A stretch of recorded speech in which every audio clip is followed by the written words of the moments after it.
हाँ नमस्कार डीएम साहब। अच्छा यहाँ आए हुए हैं वीरपुर पंचायत में।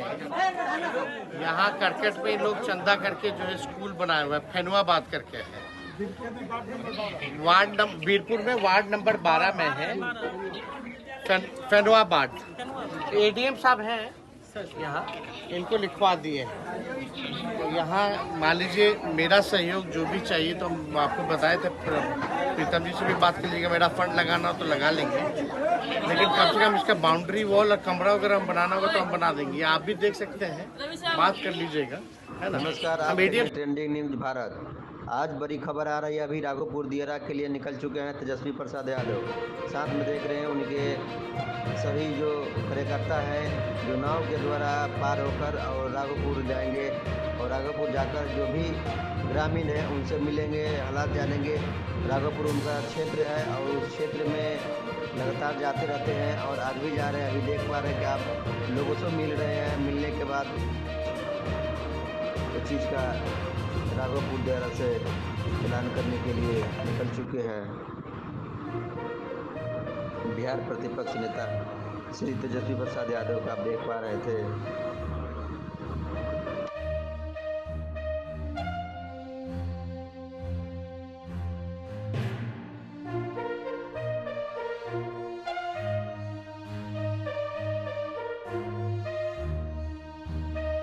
कुछ पर्ची जो दे रहे हैं साइकिल योजना का, जो विकलांग था उस विकलांगों को दे रहे हैं। आपको वीडियो में देख पा रहे हैं, जो विकलांग का जो फॉर्म होता है वो दे रहे हैं। और ये स्कूल के लिए एक डीएम साहब से बात कर रहे हैं। ये सुनते हैं कि डीएम साहब से क्या बात कर रहे हैं, फिर आप देखिए इसमें। और बात करते हुए जो आम सभा किया गया है, जैसे महिलाओं से वो बात सुन रहे हैं। महिलाएं अपना जो भी मजबूरी है वो बता रही हैं उनको, लगातार इस चीज़ को आगे बढ़ाने के लिए। और उनका एक कार्यक्रम था आज से बिहार भ्रमण का, पूरे बिहार भर घूमने के लिए। तो इसी साथ वो प्रारंभ किए हैं राघोपुर दियरा से, और राघोपुर से ही वो सभी बिहार के तमाम जिलों में जाएंगे, लोगों से मिलेंगे, गाँव जाकर लोगों से मिलेंगे। गाड़ी पर बैठा गाड़ी पर गाड़ी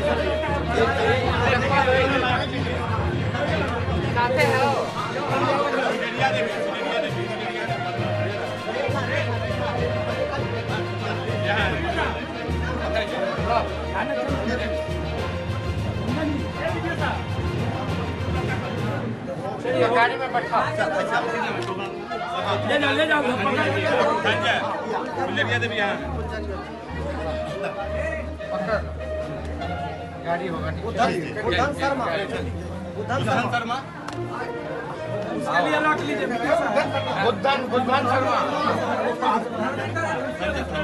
धनंजय कुमार। बुद्धन शर्मा कौन है? आवाज दो। बुद्धन शर्मा साइकिल है। कौन मिला था पीछे लाइक बैठा रहा था? हाँ नमस्कार डीएम साहब। अच्छा यहाँ आए हुए हैं वीरपुर पंचायत में। यहाँ करकट में लोग चंदा करके जो है स्कूल बनाया हुआ है, फैनुआबाद करके है। वीरपुर में वार्ड नंबर 12 में है फैनुआबाद। एडीएम साहब हैं यहाँ, इनको लिखवा दिए हैं। तो यहाँ मान लीजिए मेरा सहयोग जो भी चाहिए तो हम आपको बताए थे, प्रीतम जी से भी बात कर लीजिएगा। मेरा फंड लगाना हो तो लगा लेंगे, लेकिन कम से कम इसका बाउंड्री वॉल और कमरा वगैरह हम बनाना होगा तो हम बना देंगे। आप भी देख सकते हैं, बात कर लीजिएगा, है ना। हम एडीएम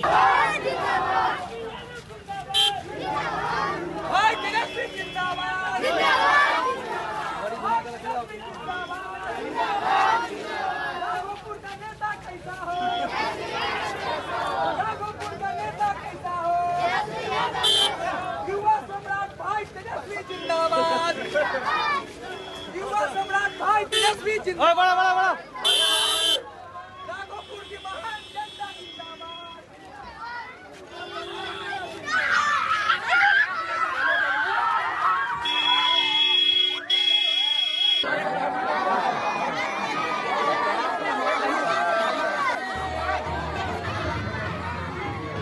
कौन है परिवार का कोई है क्या?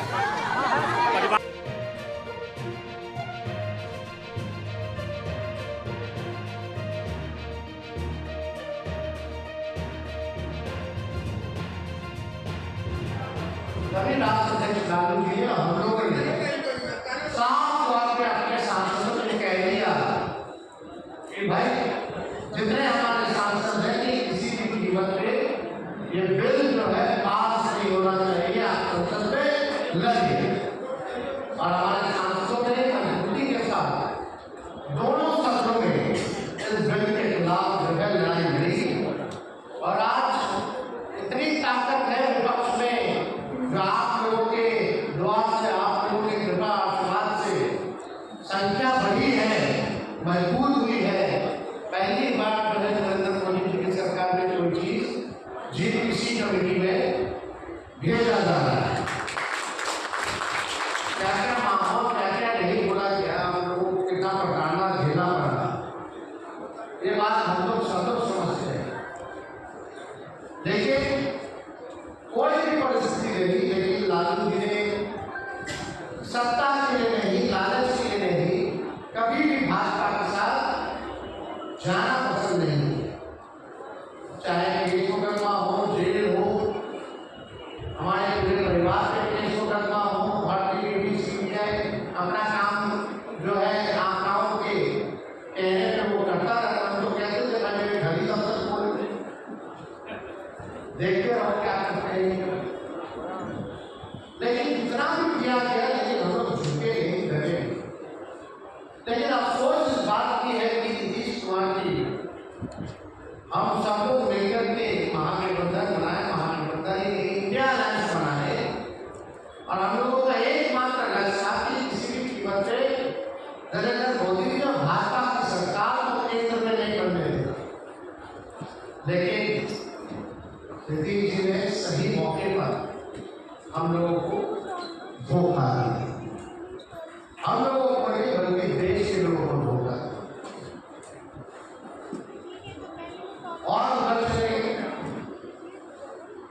गए तो गए, उनकी मर्जी है भाई, ध्यान रखना है जाए, लेकिन हम लोगों का तो इरादा साफ था, पाप था।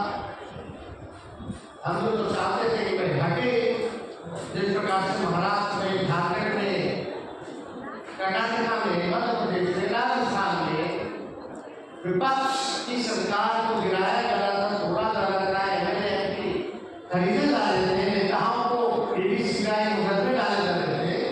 तो एक मौका था हमारे पास कि बीजेपी को बिहार में हम लोग समझ सकते। पहले भी नीतीश ने धोखा किया था 17 में, लेकिन उसको जानते हुए फिर भी हम लोगों ने एक ही मकसद के लिए हम लोगों ने अपनाया कि केंद्र में किसी भी प्रकार से भाजपा की सरकार ना हो। लेकिन वो उधर से जब तक राष्ट्रीय जनता दल की सरकार रही 2004-5 साल, तब तक भाजपा सबसे कमजोर था बिहार में, आरएसएस सबसे ज्यादा कमजोर था। जब से नीतीश कुमार मुख्यमंत्री बने, भाजपा मजबूत हुई और आरएसएस मजबूत हुई। पहले किसी की हिम्मत नहीं होती थी आरएसएस वालों की बिहार में आए और दंगा फसाद कराने की कोशिश, लेकिन आज के दौर में आप देखिए किस प्रकार से जो है मजबूत हो रहे। हमको कुछ कहना नहीं, आप सब लोग होशियार है, सब लोग आप लोग जानते हैं कि देश में क्या चल रहा है, राजनीति में क्या चल रहा है। हम बस आप लोगों से ये कहना चाहते हैं कि जब लालू जी नहीं करे सामुदायिक शक्तियों से, तो उनका लड़का भी लड़ने वाला नहीं। आपके अधिकार, आपके सम्मान के लिए हम हमेशा लड़ाई लड़ते रहेंगे, चाहे कुछ भी हो जाए। हम डगमगाएंगे नहीं, जलेंगे नहीं, निकटता से आपकी लड़ाई को, आपकी आवाज को उठाने का काम करेंगे। और बहुत लोग तरह तरह का हम लोगों को गाली देने का प्रयास करेंगे। हमारे हम लोग उतरे हैं जो सुप्रीम कोर्ट का जो आरक्षण विरोधी फैसला है, इसमें उन्होंने कहा है कि आरक्षण को वर्गीकृत किया जाएगा तो उसमें कोटा में कोटा लागू किया जाएगा। इसके हम लोग विरोध हैं, क्योंकि सुप्रीम कोर्ट को यह समझना चाहिए कि अभी भी आज़ादी के बाद दलितों का जो प्रतिनिधित्व है, चाहे उच्च संस्थान लीजिए, चाहे उच्च पद लीजिए, कितने वाइस चांसलर हैं, तो इस तरह का हम लोग देखते हैं कि भारत में जितने बड़े बड़े संस्थान हैं उसमें हमारा प्रतिनिधित्व अभी है ही नहीं। तो सुप्रीम कोर्ट ये फैसला कैसे ले सकता है कि SC/ST का वर्गीकरण किया जाए? सुप्रीम कोर्ट का और RSS का और बीजेपी का ये प्रोपेगेंडा है कि किसी तरह से दलितों का आरक्षण खत्म हो जाए, जिससे क्या होगा कि जितने भी वैकेंसियाँ आएगी उसमें दलित कैंडिडेट नहीं पूरेंगे और उसको डी रिजर्व किया जाएगा। सुप्रीम कोर्ट हमेशा से यही करते आई है कि दलितों का और SC/ST का जो रिजर्वेशन है कुछ न कुछ उस पर उल्टा सीधा फैसला देते आया है। मैं मांग करता हूं सरकार से कि जो सुप्रीम कोर्ट का फैसला है उसको संसद में पलटने का काम करे, वापस कराने का काम करे।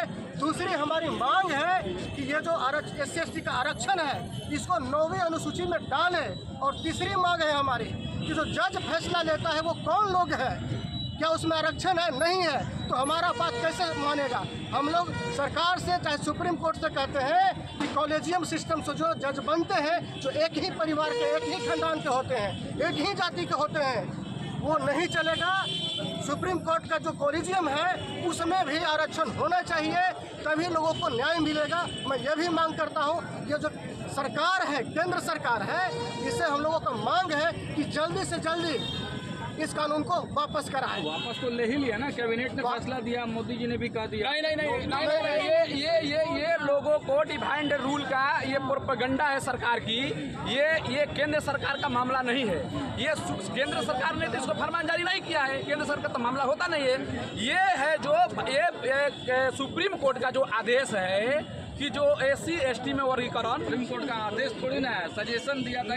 नहीं, सुप्रीम कोर्ट का 500 कुछ पदे का है जिसमें एक ही व्यक्ति को एक बार आरक्षण मिलेगा उसका, ठीक है। तो ये सुप्रीम कोर्ट का है, कैबिनेट ने तो इसको नहीं, कैबिनेट को नहीं, कैबिनेट जब ये माननीय प्रधानमंत्री जी ये क्यों नहीं करते हैं कि जब अध्यादेश लाकर पार्लियामेंट में या सुप्रीम कोर्ट के ये जो SC/ST वर्गीकरण और आरक्षण विरोधी जो फैसला उसको अध्यादेश लाकर उसको निरस्त करें, तब हम मानेंगे। नहीं, ये पूरे देखिए सरकार डर चुकी है कि जो आप देखेंगे 2 अप्रैल 2018 को मांझी जी तो कर रहे हैं। नहीं, हम मांझी जी पर नहीं जाएंगे, मांझी जी पर नहीं जाएंगे। मांझी जी पूरा देश का प्रतिनिधित्व नहीं करते हैं, SC/ST का प्रतिनिधित्व नहीं करते हैं। मांझी जी सिर्फ राजनीति करते हैं। मांझी जी से हम लोग कोई मतलब नहीं है। क्या स्टेटमेंट है वो बांटने का लोग काम जो कर रहा है, सरकार जो बांटने का काम करे उसको हम लोग बटने नहीं देंगे। सहमत नहीं है आप लोग? एकदम सहमत नहीं है। मांझी जी दलितों का नेता नहीं है। अगर मांझी जी को लगता है कि इसमें होना चाहिए तो मांझी जी से सबसे पहले मांग है कि वो इस्तीफा दे, उनका बेटा इस्तीफा दे, तब मानेंगे कि मांझी जी जो है ना ये दलित हित में फैसला रहे। दूसरी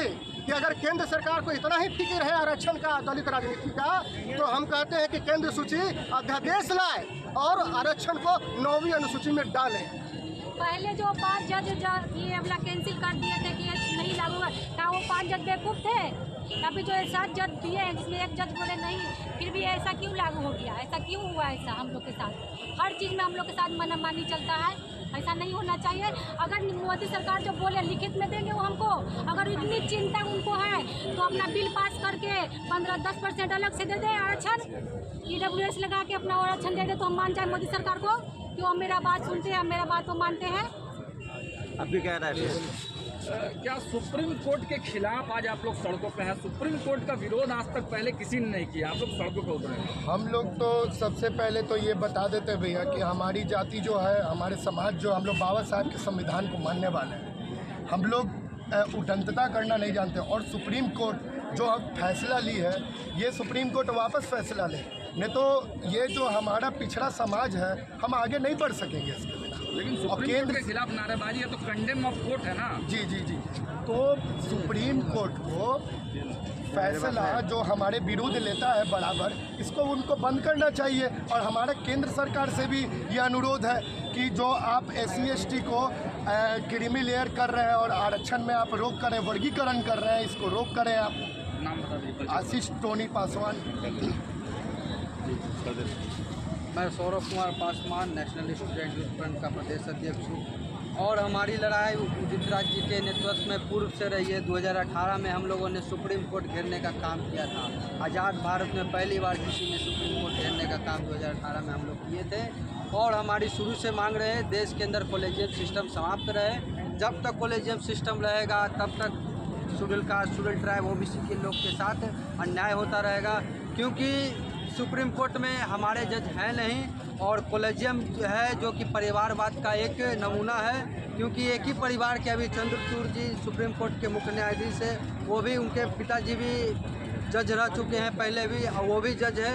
तो हमें उनसे उम्मीद नहीं है कि हमारे साथ न्याय होगा और हमारे लोग जब तक नहीं जाएंगे, कॉलेजियम समाप्त नहीं होगा। भारत सरकार को चाहिए कि देश में अलग से जुडिशरी का एग्ज़ाम हो कि सुप्रीम कोर्ट में भी शेड्यूल कास्ट, शेड्यूल ट्राइब और ओबीसी माइनॉरिटी के लोग जज बने कि हमारे साथ न्याय हो। हम लोग कभी भी उम्मीद नहीं कर सकते हैं देश के अंदर कॉलेजियम समाप्त हो। और 21 तारीख को हम लोग 2 अप्रैल से बड़ा हम लोग बंद करने का काम करने जा रहे हैं। बड़े पैमाने पर भारत सरकार से हमारी मांग है कि 9वीं अनुसूची में आरक्षण को डाला जाए कि दोबारा इससे छेड़छाड़ नहीं किया जाए।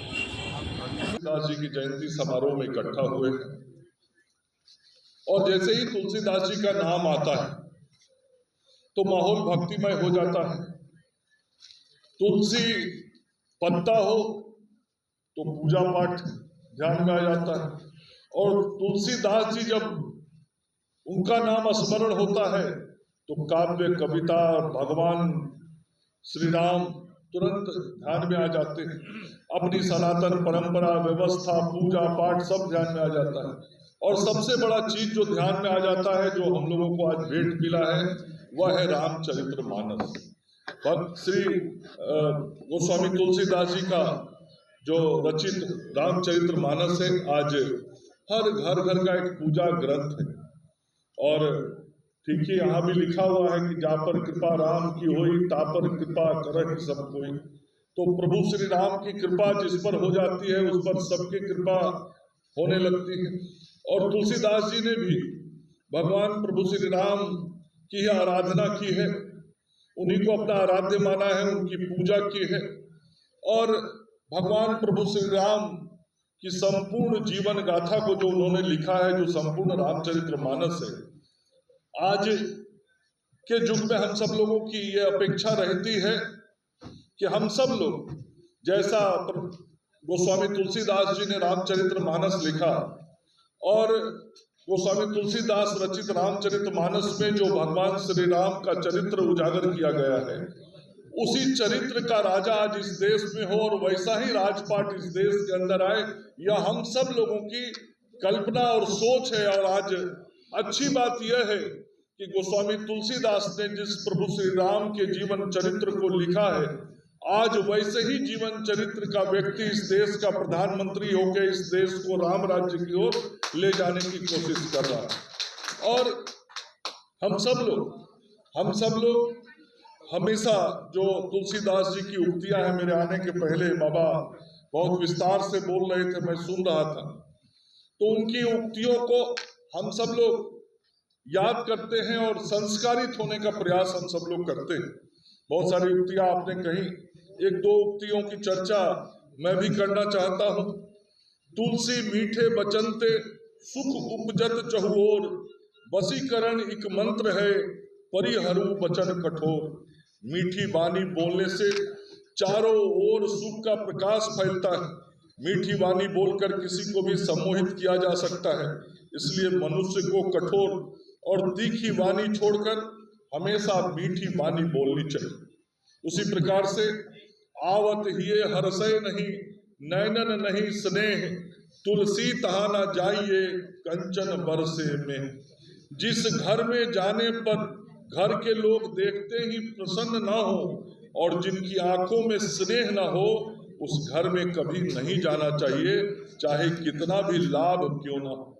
मतलब गोस्वामी तुलसीदास जी हमेशा जीवन किस प्रकार से जीना चाहिए, जीवन चरित्र कैसा होना चाहिए, इसका हमेशा उन्होंने मार्गदर्शन किया है। और हम सब लोग गोस्वामी तुलसीदास की उक्तियों को सीख के अपने जीवन में जितना ढालने का प्रयास करेंगे, हम उतना बेहतर जीवन जी पाएंगे। और भगवान श्री राम से उनकी भेंट चित्रकूट पर हुई थी और चित्रकूट के घाट पर भय संतन की भीड़, तुलसीदास चंदन घिसत तिलक देत रघुबीर। और प्रभु श्री राम ने अपने हाथ से चंदन लेकर तुलसीदास जी के माथे पर तिलक लगाने का काम किया था। तो जो भगवान श्री राम के प्रति उनका भक्ति भाव था, जो उनकी आसक्ति थी, वो सदैव संपूर्ण जीवन बनी रही। और आज उनके द्वारा रचित रामचरितमानस की हम पाठ करते हैं, हम उससे कुछ संस्कार सीखते हैं और उसके अनुसार अपने जीवन को जीने की कोशिश करते हैं। लेकिन आज जहां हम इस सनातन परंपरा को मजबूत करने के लिए पूरी दुनिया में काम कर रहे हैं, जहां हम पूरी दुनिया में कहते हैं वसुधैव कुटुंबकम की हम बात करते हैं, ये सारे संस्कार ऐसे ही संत मुनियों महापुरुषों से हम सब लोगों ने सीखा है। लेकिन आज जो कुछ हमारे पड़ोस के देश में हो रहा है, वह हम सब जो सनातन धर्मी हैं, जो रामचरितमानस को पढ़ने वाले हैं, जो गोस्वामी तुलसीदास जी में आस्था रखने वाले हैं, उन सबको बहुत चोट पहुंच रहा है। अपने बगल के देश पश्चिम बंगाल में जो कुछ घटनाएं घटी हैं विगत कुछ दिनों में, वह बांग्लादेश में, हमारे बगल के देश बांग्लादेश में जो घटनाएं घटी वह निश्चित रूप से बहुत मन को चोट पहुंचाने वाली है, हमारे आस्था को चोट पहुंचाने वाली है। जिस प्रकार से मंदिरों को तोड़ने का काम वहां किया गया, वह मंदिर नहीं, वह विचार तोड़े जा रहे हैं। वह गोस्वामी तुलसीदास की परंपराओं को तोड़ने का काम हो रहा है। उन्होंने जिन ग्रंथों को पूजा करने के लिए समाज को सिखाया था, उन ग्रंथों को अपमानित करने का काम किया जा रहा है। इसे कतई भी स्वीकार नहीं किया जा सकता है। हम सब भारत के लोग, वसुधैव कुटुंबकम की बात करने वाले लोग हैं। पूरी दुनिया को हम अपना भाई मानते हैं, अपने देश में रहने वाले लोगों को भी और बाहर में रहने वाले लोगों को भी। और बहुत साफ तौर पे हमारे आदरणीय प्रधानमंत्री नरेंद्र मोदी जी ने वहाँ के अभी जो प्रधान के बारे में चर्चा करने के लिए, उनकी जयंती मनाने के लिए आए हैं। हम लोग बचपन से उनके जो चौपाई लिखे गए, उन्होंने जो भगवान श्री राम के बारे में पूरे रामचरितमानस की रचना की, तो बचपन से ही हम लोग पढ़ते और सुनते आए। और जो भगवान राम को उन्होंने आदर्श पुरुष के रूप में प्रस्तुत किया, और जब हम भगवान राम की जीवनी देखते हैं संत तुलसीदास की नज़रों में, तब हमें भी ये एहसास होता है कि हमें भी किस तरह का जीवन जीना चाहिए। तो मैं आज उनको कोटिशः नमन करता हूँ, संत तुलसीदास जी को, जिन्होंने सनातन धर्म के सच्चाई को, आदर्श पुरुष भगवान श्री राम को हमारे बीच प्रस्तुत करके ये बताया कि समाज में इंसान को कैसे जीने की आवश्यकता है।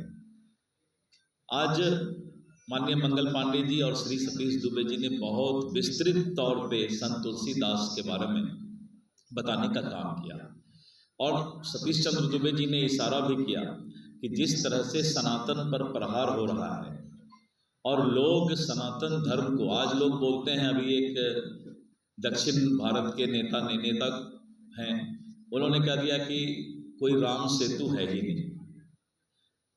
भगवान राम के जीवन को और हमारे सनातन धर्म के जो पुरखों ने, हमारे संतों ने हमारे जो बताया है सनातन धर्म के बारे में, उस पर जिस तरह से पूरे देश के अंदर कुछ लोग सनातन विरोधी लोग प्रहार करते हैं, तो आज हमारा मन, पूरा समाज का मन व्यथित हो जाता है कि आखिर लोग इतना कलयुग। हम लोग बचपन में एक सिनेमा देखे थे, उसमें एक गाना था कि हंस चुगेगा दाना तुनका, कौवा मोती खाएगा।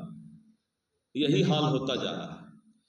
लोग अपने स्वार्थ में अपने धर्म के बारे में भी चर्चा करना शुरू कर दिए, और उसके बारे में इस तरह का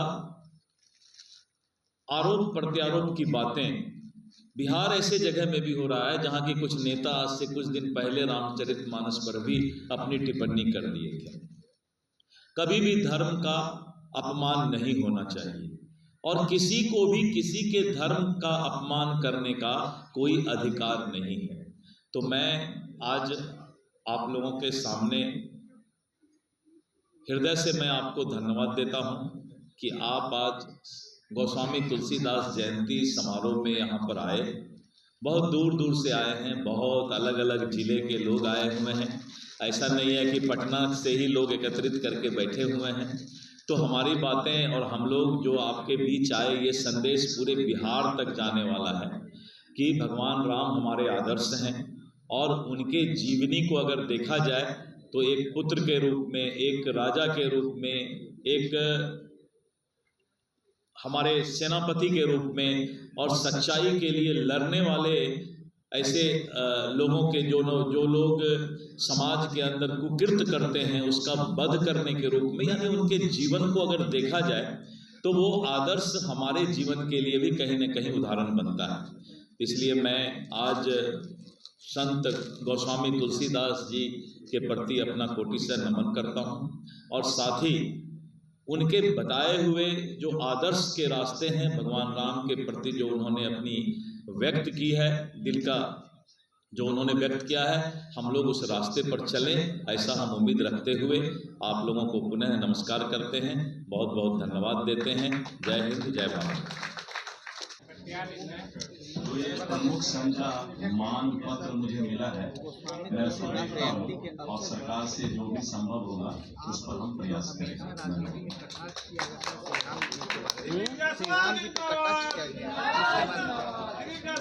देखिए, इस धरती पे हमेशा रावण विचारधारा के लोग भी जन्म लेते हैं। चलिए, और जो लोग भगवान राम पर कटाक्ष करता है समझिए कि वो रावण के वंशज हैं, इसलिए उनको राम पसंद नहीं है। सब कोई कल्पना करता है, भारतवासी, हर देशवासी चाहता है कि राम राज्य स्थापित हो। राम हमारे आदरणीय थे, पूजनीय थे, आदर्श हैं, हमेशा रहेंगे।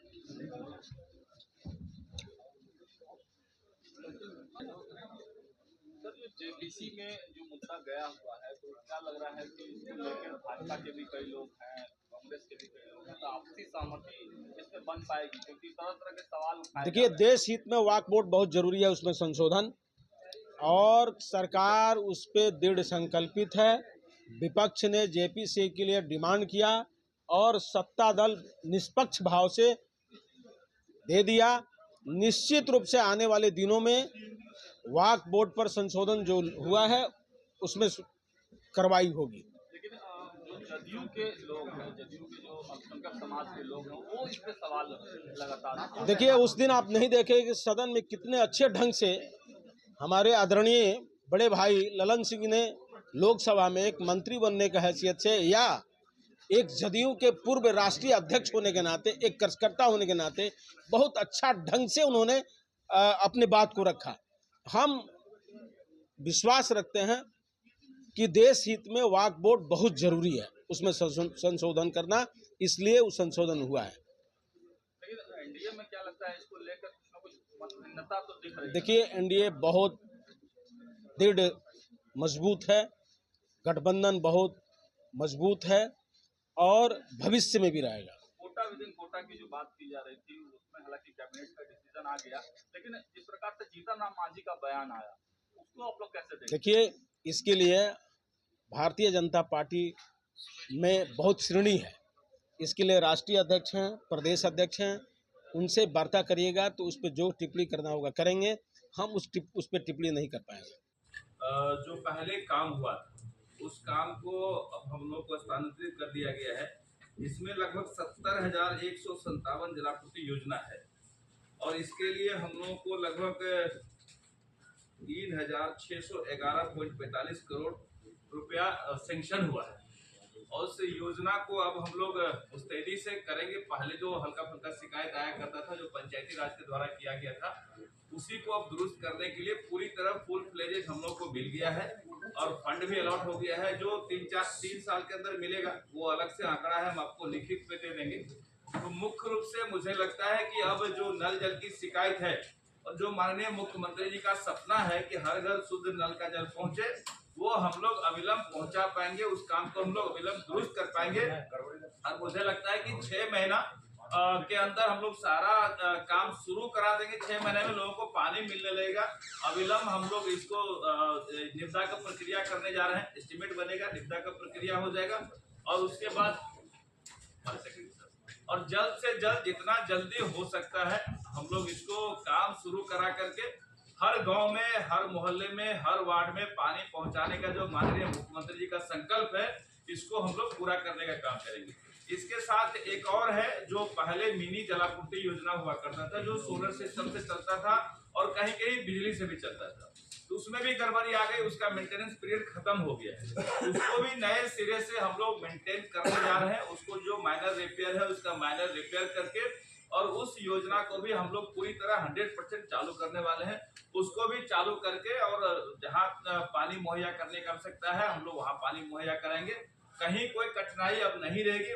मुझे पूरा विश्वास है, विभाग के लोग मुस्तैदी से लगे हुए हैं कि 6 महीना 8 महीने में हर जगह पानी हम लोग पहुँचाने का काम करेंगे। उसका मैंने बताया आपको कि जो काम अभी तक छूटा है, जो काम नहीं हुआ है, उसका भी टेंडर में चला गया है। टेंडर में डे बाय डे जा रहा है। आप देखे हुएगा, पिछले दिनों हम लोगों ने एक बार में 800 कुछ करोड़ का टेंडर रद्द किया, फिर 3600 करोड़ का टेंडर रद्द किया। वो सारा टेंडर प्रोसेस में है। 800 कुछ करोड़ का निकल चुका है, बाकी भी टेंडर में जा रहा है, कुछ और चला जाएगा। तो अविलंब जो भी छूटे हुए जगह है, तमाम छूटे हुए जगह को हम लोग चिन्हित किए हुए हैं, सबका टेंडर में जा रहा है। जैसे ही टेंडर का प्रक्रिया फाइनल होगा, काम शुरू हो जाएगा। और मुझे लगता है कि अगले गर्मी में, जब अब तो गर्मी निकल रहा है, जब अगले गर्मी में जब पानी की क्राइसिस होगी, मुझे लगता है कि हर टोले मोहल्ले में पानी की आपूर्ति कर दी। सर, बहुत से जगह पे जो गांव में है मोटर जल जाता है, महीना महीना दिन वो रिपेयर नहीं होता है। गांव के लोगों से 30 रुपया प्रधान जो है वहाँ के चार्ज करते हैं, गांव के लोग देना नहीं चाहते। तो क्या मोटर जल जाएगा, ऐसी कुछ चीज होगी तो उसकी व्यवस्था हम लोग सारे सिस्टम को अपडेट करने जा रहे हैं। जैसे मोटर जलेगा, जहाँ भी कोई गड़बड़ी होगी, अविलंब हम लोग को सूचना मिलेगा, और सूचना मिलते ही हम लोग 2 से 3 दिन के अंदर हर हाल में हम लोग उसको रिपेयर करेंगे। और एक उसमें कार्य योजना बनाया गया है। इसमें हम लोग जहाँ भी हमारा लगा हुआ संयंत्र, वहाँ हम लोग मोटर जलने की जो शिकायत है उसके दृष्टिकोण से स्पेयर मोटर वहाँ रखवाने जा रहे हैं। जैसे ही जलेगा तो दूसरा मोटर वहाँ स्पेयर रहेगा, उसको कनेक्ट कर दिया जाएगा। फिर पहले वाले का रिपेयर करके उसको भी फिर वहाँ एक एडिशनल स्पेयर रखा रहेगा, ताकि अविलंब हम लोग बदलते पानी का समस्या ना हो। और कई जगह नए हम लोग प्रोजेक्ट में हम लोग इसको ऑटोमेटिक सिस्टम भी करने जा रहे हैं कि पानी अपने जाए। लाइन कटने की समस्या को दूर करते हुए हम लोग सोलर सिस्टम भी लगाने जाएंगे। आगे हम लोग जो पंचायती राज से आया है उसमें प्रयास करेंगे कि हम लोग सोलर सिस्टम लगा दें। सोलर लग जाएगा, ये लाइन कटने का, ट्रांसफार्मर जलने का, तार टूटने का झंझट ही खत्म हो जाएगा। ये मुख्यमंत्री जी का भी सोच है कि हम लोग सोलर सिस्टम को बढ़ावा दें। उस पर भी हम लोग काम कर रहे हैं। मुझे लगता है कि सोलर का भी हम लोग उपयोग करेंगे। तो मंत्री जी, नल जल में बहुत शिकायत आ रही है जगह जगह से, चाहे टेंडर को लेके, रख रखाव को लेके, मेंटेनेंस को लेके और गड़बड़ी को लेके, इसको कैसे टैकल करेंगे? देखिए, हम ये मानते हैं कि शिकायतें आती रही है। हम लोग भी पिछले 20 साल से विधायक हैं और ये समस्या सुनते रहते हैं, देखते रहते हैं। लेकिन हम प्रयास कर रहे हैं कि सारे शिकायत को दूर करते हुए जितना जल्द से जल्द हो सकता है हम लोग सारा शिकायत दूर करेंगे। कहाँ शिकायत हम लोग देख रहे हैं, वॉच कर रहे हैं। जहाँ छोटी मोटी गड़बड़ी है सबको दुरुस्त करा देंगे। जो पंचायती राज का गड़बड़ी था वो अब हमारे हाथ में आ गया है। हम लोग जितना जल्दी हो सकता है अविलंब इस पे काम करेंगे और जल्द से जल्द ठीक करके सारे शिकायत को दूर करने का प्रयास करेंगे। किस लेवल के वार्डों में काम होगा? वार्ड सदस्य के माध्यम से, मुखिया के माध्यम से? नहीं, अब किसी के माध्यम से काम नहीं होगा। विभाग अपने माध्यम से काम करेगी। पहले मुखिया के माध्यम से, पंचायती राज वाला जो अभी आया है उन लोगों के माध्यम से काम हुआ था। हम लोग वार्ड सदस्य को मॉनिटरिंग जरूर उसका देने जा रहे हैं। वार्ड सदस्य ही उसको मॉनिटर करेंगे। वार्ड सदस्य जो नॉमिनल चार्जेज हैं वो वही वसूल के जमा करेंगे और उसका फिर कैसे बंटवारा होता है मैंने आपको दिया है लिख करके। तो वो सिस्टम वही रहेगा देख रेख का, लेकिन काम विभाग करेगी और बेहतर काम करके विभाग अपने हिसाब से मॉनिटर कराएगी और चलाने का जिम्मा वार्ड सदस्य को रहेगा जो पंचायती राज से आया, वही लोग उसको मॉनिटर करेंगे। सर, एक सवाल बहुत टेंडर जो रद्द हुआ था, बहुत सारा टेंडर रद्द हुआ था, उसका क्या हुआ? वो सारा टेंडर निकल रहा है। डेबिट अखबार में पर डे निकल रहा है टेंडर। लगभग 850 करोड़ का टेंडर निकल चुका है, बाकी प्रोसेस में है। सारा टेंडर निकल, जितना टेंडर रद्द हुआ है वो 10 दिन के अंदर सारा पब्लिश हो जाएगा, सारा रिलीज हो जाएगा। मेरा सर एक सवाल बहुत बड़ा और है कि जब पंचायती राज में जो टंकियां करीब 100 घरों में सप्लाई के लिए 18 लाख 19 लाख में लग जाती थी, आपका पीएचई डिपार्टमेंट उसी समय उसका 30 लाख का टेंडर निकालता था, इस पर क्या कहेंगे? देखिए, ये तो ऐसा नहीं है। हम तो ये जान रहे हैं कि हर जगह लगभग मिलता जुलता कॉस्ट है। जी सर, भैया साइड हो जाना। इसमें 2 मॉडल है। एक मॉडल था क्योंकि पंचायती राज जो किसी उसको बनाने का कॉस्ट था जो आप बता रहे हैं 13 लाख 14 लाख।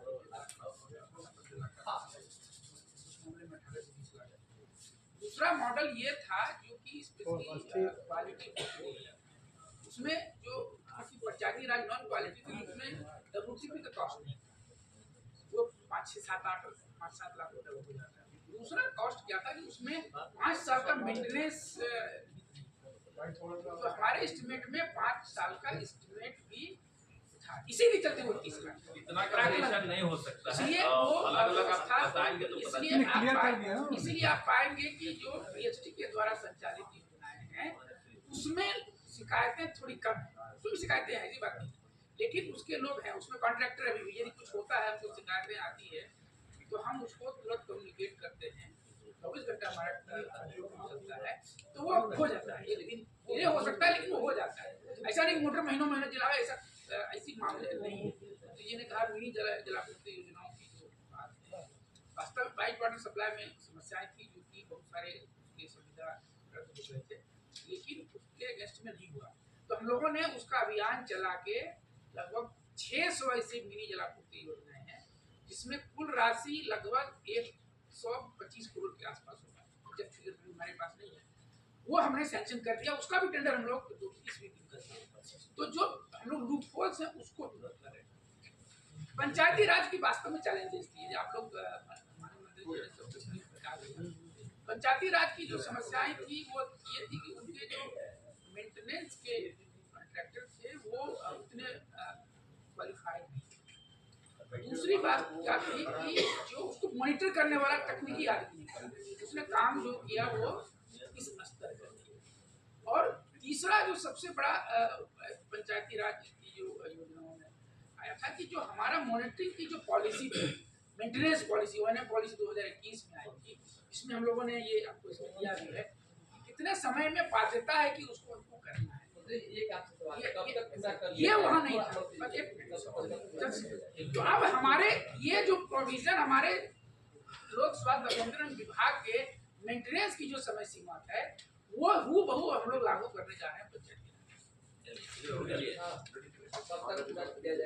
अविलंब हम लोग इसको प्रयास कर रहे हैं और हमको लगता है कि हम लोग इस बार समय सीमा जो टेंडर का लंबा होता है 1.5 साल 2 साल का उसको कम करेंगे और साल भर के आसपास हमारा प्रयास रहेगा कि सारा जगह काम खत्म हो जाए, पानी चालू हो जाए, क्योंकि नेक्स्ट गर्मी में हम नहीं चाहते कि कहीं पानी की किल्लत हो, तो अगले गर्मी में कहीं पानी की किल्लत नहीं होगी, ये हम लोग का प्रयास रहेगा। मंत्री जी एक सवाल है राजनीति जुड़ा हुआ है, बांग्लादेश में जो स्थिति उत्पन्न हुई है, मुख्यालय ने आदेश जारी किया है सुरक्षा को लेकर और मॉनिटरिंग को लेकर, क्या लगता है घुसपैठ की आशंका है बिहार से? देखिए लगातार बांग्लादेशी घुसपैठ होते रहता है पूरे देश में, खास करके बिहार में, बंगाल में, ये तो हमेशा चलते रहता है। इस पर विशेष नजर रखने की निश्चित रूप से आवश्यकता है। आप देख रहे हैं कि बांग्लादेश में किस तरह से क्या क्या कुकांड हो रहा है, ये पूरे दुनिया के लिए चिंता का विषय है। पूरे दुनिया के लिए चिंता का विषय है कि पूरे दुनिया में जो लोग हैं, जिस भी धर्म के लोग हैं, उनके लिए बहुत बड़ा चिंता का विषय है कि किस तरह से उपद्रवी कैसे लोगों को परेशान करते हैं। एक प्रधानमंत्री को देश छोड़ के भागना पड़ता है, ये काफी दुखद और चिंता का विषय है, पूरे दुनिया की चिंता का विषय है और हिंदुस्तान इस पर लगातार काम करते रहती है। और माननीय प्रधानमंत्री जी इन चीजों को लेकर के दुनिया भर में अपना बात रखते रहते हैं। आज उनको शरण हम ही लोग दिए हैं, आज हिंदुस्तान में आकर के उनको शरण मिला है बांग्लादेश के प्रधानमंत्री को। हम समझते हैं दुनिया के लिए एक बड़ा नजीर साबित है।